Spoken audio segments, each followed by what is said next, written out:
I'm kickstarting a new series of quickfire videos where I will talk about games that have updated over time, by which I mean their rating for me has changed or my opinion has changed, whether this means the rating's gone up, down, or it's entered my collection or left my collection. This is inspired by my shelf by shelf video playlist, which you, the community, gave me a lot of positive feedback on. These will be nice quick segment videos where I will just talk about a single game each time, maybe one a week, maybe one every couple of weeks, we shall see, and I will basically just tell you how the opinions have changed and why. And today we're looking at one of my classic board games of old, Citadels.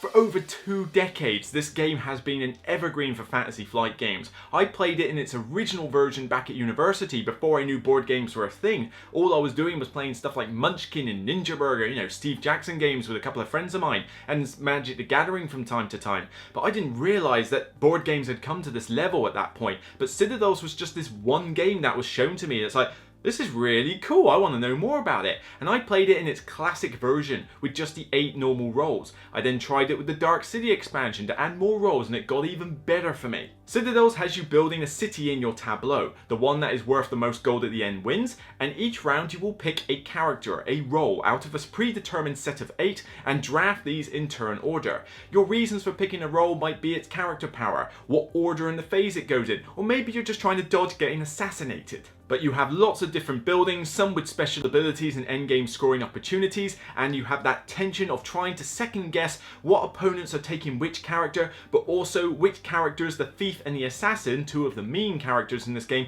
are trying to take out. You're dodging some players, you're going after some other players, and you're trying to build up your city. It works so well. But since then, Fantasy Flight, or their spin-off Wind Rider games in this case, have given us now a 2016 Master Set version of Citadels. You've got the original characters, you've got the Dark City expansion, and you've got a new set of characters in there, bringing you almost limitless amounts of variety. The upgraded components and the artwork look gorgeous, and even the cards themselves are now tarot-sized to make it easier to hold and easier to read by all players. It's not without its flaws. It doesn't work when you go above 5 players, and certainly sometimes you can get a runaway leader issue, but for the most part these are small flaws in this game because you can play it with 2 to 5 players and have a great time, and the variety and the quality of it, it just works so well every time I get it out, and I always want to get it to the table. I would have given it a 9 out of 10 before. I think now this rating would up to a 10 out of 10. This is the quintessential set you should buy if you are interested in the game Citadels or want to try out role selection. There is very little negative to speak of it, and it just constantly goes up in my appreciation. You might be saying, well, what about Mission Red Planet in your other room? Isn't that Citadels but better?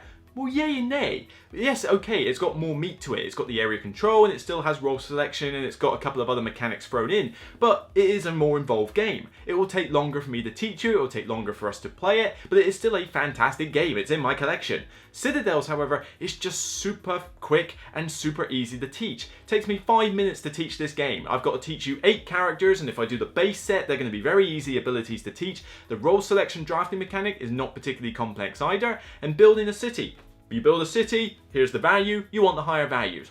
Great, not too difficult, and a couple of extra scoring opportunities. There's just something to be said about streamlining games. This is the most streamlined role selection game you will get, and that's providing you play with the base set, of course. If you throw in the extra characters, there's a little bit more nuances to it, but they're not particularly difficult abilities either. And the rulebook gives you suggested layouts as to what characters you can use, what type of game this will give you, and I've yet to try them all. I really want to try the one that says this will be the meanest game ever, like all 8 of these characters are just evil. I really want to try that, but not something I recommend for new players. So over the course of its life cycle, Citadels has gone from an 8 out of 10 to a 9 out of 10. I see no reason not to give it a 10 out of 10 rating now. It is more than deserving of a seal of distinction. I appreciate it more as time goes on, and it is not simply out of nostalgia. This is a streamlined, entertaining, great looking role selection game, and now in one comprehensive master set. If role selection is a mechanic that you have any idea that you might like, you have to try Citadels out. And if you live near me in Hampshire, Portsmouth area, then I will gladly teach this game to you by request. Now, I hope you've been enjoying my video content, but I'm not the only content creator out there who performs this on a regular basis. So maybe you might want to give this chap a look. Hey, my name's Greg and I operate the YouTube channel Solo Playthroughs. And as the name suggests, I feature solo playthroughs of some of today's top board games. I heavily feature Maze Knight and Spirit Island, also have content related to Scythe, Arkham Horror, Gaia Project, Robinson Crusoe, Jaws of the Lion, and other games that you might be interested in. So if you're a solo gamer or you're just interested in the solo gaming experience, definitely check my channel out. And a huge thanks to Broken Meeple for giving me this opportunity to share with you about solo playthroughs. Happy gaming! So that's it for this video. If you like the idea of this series, then click the avatar in the center of the screen and ring the bell for future notifications. Until then, I will see you on the next video, and you can check out the other content on my channel. So take care, and remember, it's only a game.